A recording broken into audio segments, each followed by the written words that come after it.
ሰላም ጤና ይስጥልኝ። የተወደዳችሁ የሰለዳ ሚዲያ አድማጭ ተመልካቾቻችን እንዴት ቆያችሁ? ለዕለቱ መራርጠን ወደ እናንተ ለማድረስ ያዘጋጀናቸው አዳዲስ ትኩስና ወቅታዊ መረጃዎችን ይዘን ቀርበናል። መረጃዎቻችን እየተከታተላችሁ እስከ ፕሮግራማችን ፍጻሜ ከኛ ጋር እንድትቆዩ ከወዲሁ በታላቅ አክብሮት ጋብዛለሁኝ። የህወሓት የፋኖና የሻዕቢያ አመራሮች በሽሬ ከተማ እየተወያዩ እንደሚገኙ መረጃዎች ጠቆሙ። በሽሬ ከተማ በሚገኘው ተመስገን ሆቴል ለተከታታይ 3 ቀናት እየተደረገ ባለውና ዛሬ በሚጠናቀቀው የህወሓት የፋኖና የሻዕቢያ ስብሰባ የኃይሎች አመራሮች መገኘታቸው ተጠቁሟል።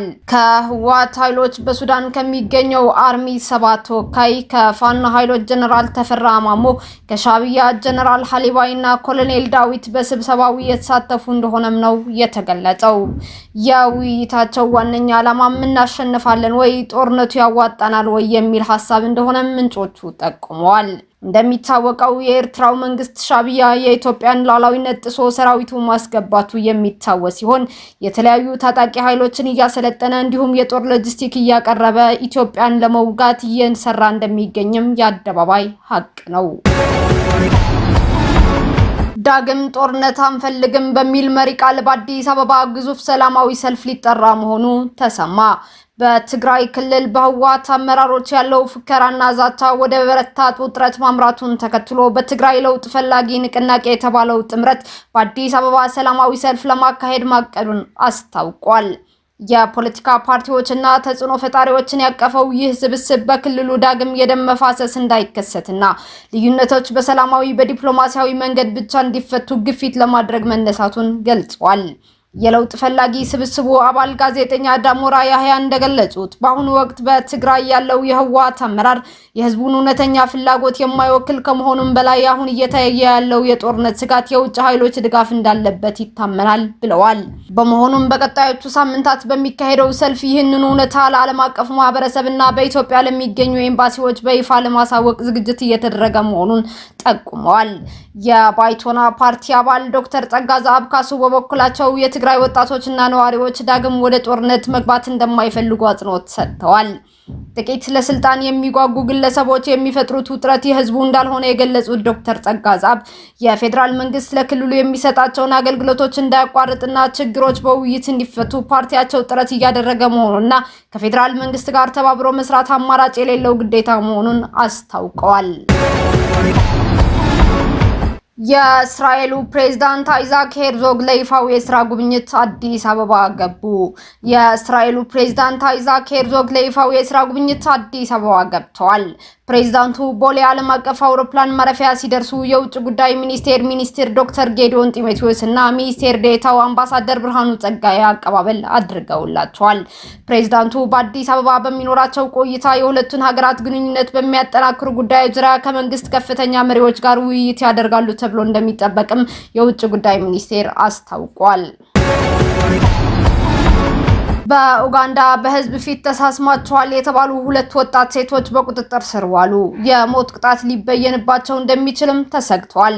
በሰሜን ምዕራብ ኡጋንዳ የሚገኙ የጸጥታ ኃይሎች በ20ዎቹ የዕድሜ ክልል ውስጥ የሚገኙ 2 ሴቶችን በቁጥጥር ስር አውለዋል። ግለሰቦቹ በቁጥጥር ስር የዋሉት ጎረቤቶቻቸው በህዝብ ፊት ሲሳሳሙ ተመልክተናል ብለው ለፖሊስ ጥቆማ ካደረጉ በኋላ ነው። እንደ ፖሊስ ገለጻ ከሆነ ጎረቤቶቻቸው ሴቶቹ የግብረ ሰዶማዊነት ድርጊት ሲፈጽሙ ነበር በማለት የከሰሷቸው ሲሆን እንደ ማስረጃነትም ፎቶግራፎችን አንስተው ለፖሊስ አቅርበዋል። በተጨማሪም በርካታ ሴቶች ወደ መኖሪያ ቤታቸው ሲገቡና ሲወጡ ይታዩ ነበር የሚል ክስም ቀርቦባቸዋል። እነዚህ ወጣት ሴቶች ከየካቲት 11 ቀን ጀምሮ ያለምንም የህግ ጠበቃ ድጋፍ ታስረው ይገኛሉ። እስራቱ የተፈጸመው እንደ አውሮፓውያን አቆጣጠር በ2023 በወጣውና እጅግ ጥብቅ በሆነው የኡጋንዳ የጸረ ግብረ ሰዶማዊነት ህግ መሰረት ነው። ይህ ህግ እንደ ጥፋት አይነት ከእድሜ ልክ እስራት እስከ ሞት ቅጣት የሚደርስ ጠንካራ እርምጃዎችን የሚደነግግ ሲሆን በተለይም ለተባባሰው የግብረ ሰዶማዊነት ድርጊት የሞት ቅጣትን ይፈቅዳል። ምንም እንኳን ፖሊስ በመኖሪያ ቤታቸው ባደረገው ፍተሻ ምንም አይነት ተጨባጭ ማስረጃ ባያገኝም ምርመራው አሁንም እንደቀጠለ መሆኑን አስታውቋል። ዚምባብዌ የአሜሪካን የ350 ሚሊዮን ዶላር የጤና ፈንድ ውድቅ አደረገች። የዚምባብዌ መንግስት ከአሜሪካ የቀረበለትን የ350 ሚሊዮን ዶላር የጤና ፈንድ ስምምነት በሉዓላዊነታችን ላይ አደጋ ይደቅናል በሚል ምክንያት ሳይቀበለው ቀርቷል። በፕሬዝዳንት ኤመርሰን ምናንጓጓ የሚመራው አስተዳደር በእርዳታው ስምምነት ላይ የተቀመጡት ቅድመ ሁኔታዎች በሀገሪቱ የውስጥ ጉዳይ ላይ ጣልቃ የሚገቡና ሚዛናቸው ያልጠበቁ ናቸው ሲል ገልጿቸዋል።